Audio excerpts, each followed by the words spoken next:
চট্টগ্রামের সীতাকুণ্ড উপজেলার সংরক্ষিত বনাঞ্চলে দিনের আলোতেই চলছে গাছ কাটার উৎসব। স্থানীয়দের অভিযোগ, বন বিভাগের কিছু অসাধু কর্মকর্তার প্রত্যক্ষ যোগসাজশে নির্বিঘ্নে উজাড় করা হচ্ছে মূল্যবান বনজ সম্পদ। কোনো ভয় বা গোপনীয়তা ছাড়াই কেটে নেওয়া হচ্ছে বড় বড় গাছ। নাইম আহমেদ কপিলের প্রতিবেদন, জানাচ্ছেন ইশরাত জাহান। সবুজে ঘেরা সীতাকুণ্ডের এই বনাঞ্চল এখন ধীরে ধীরে পরিণত হচ্ছে উজাড় প্রান্তরে। নির্বিচারে গাছ কাটার ফলে একদিকে ধ্বংস হচ্ছে জীববৈচিত্র্য, অন্যদিকে মারাত্মক ঝুঁকিতে পড়ছে পরিবেশের ভারসাম্য।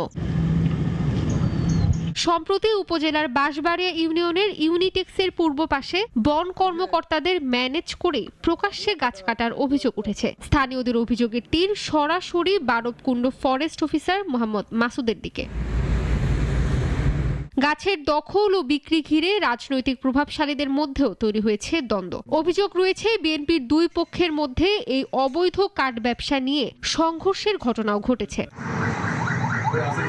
এই সংঘর্ষে স্থানীয় বিএনপি নেতা রোমানের উপর হামলা চালানো হয়। গুরুতর আহত অবস্থায় তাকে চট্টগ্রাম মেডিকেল কলেজ হাসপাতালে ভর্তি করা হয়েছে। অসাধু বন বিভাগের কিছু কর্মকর্তার সাথে যোগসাজশে স্থানীয় কিছু কুচক্রী মহল বন খেকো তারা প্রকৃতিকে বিনষ্ট করে উজাড় করে দিচ্ছে আমাদের বনভূমি।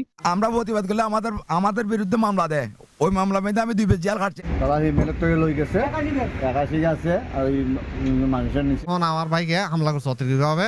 প্রায় 50 জন নিয়ে আসি। সন্ধ্যার সময় উনি যখন বাজারে আসছে ওনাকে হামলা করছে, উনি এখন মেডিকেলে ভর্তি আছে। স্থানীয় ব্যবসায়ী আক্তার হোসেন টেলিফোনে গাছ বেচা কেনার বিষয়টি স্বীকার করেছেন। আমি যে গাছগুলো কাটতেছি এই গাছগুলো আমি কিনে নিছি, এগুলো পাবলিক বাগান, কথা বুঝিয়েন। পাবলিক থেকে আমিও কিনে নিছি। আমি তো আর চুরি করে নিয়েই অথবা কারো কাছ থেকে চুর করিও কাটি নেই, কথা বুঝিয়েন। এগুলো কার গাছগুলো কাটতে কিনছেন আপনি? গাছগুলো কিনছি আমি ক্লাস থেকে। এ নিয়ে বন বিভাগের চট্টগ্রাম উত্তর বিভাগের কুমিরা রেঞ্জের দায়িত্বে থাকা মঞ্জুরুল আলম চৌধুরী ক্যামেরার সামনে বক্তব্য দিতে রাজি হননি। তবে অবৈধভাবে গাছ কাটার অভিযোগকে ভিত্তিহীন দাবি করে তিনি বলেন, ঘটনায় কেউ জড়িত থাকলে কাউকে ছাড় দেওয়া হবে না। এটা আমার ঊর্ধ্বতন কর্তৃপক্ষ যারা আছে ওনারা ওই রেঞ্জ অফিসার এবং এসিপকে দায়িত্ব দিচ্ছে। ওনাদের সাথে কথা বললে আপনার সব বিস্তারিত জানতে পারবেন। মামলা ছিল? হ্যাঁ, মামলা হয়েছে। কয়জনের বিরুদ্ধে মামলা হয়েছে? 8 জনের বিরুদ্ধে। দিনের আলোতে প্রকাশ্যে গাছ কাটা হলেও কেন কোনো কার্যকর ব্যবস্থা নেওয়া হচ্ছে না, এমন প্রশ্ন স্থানীয়দের। ইশরাত জাহান, নাগরিক।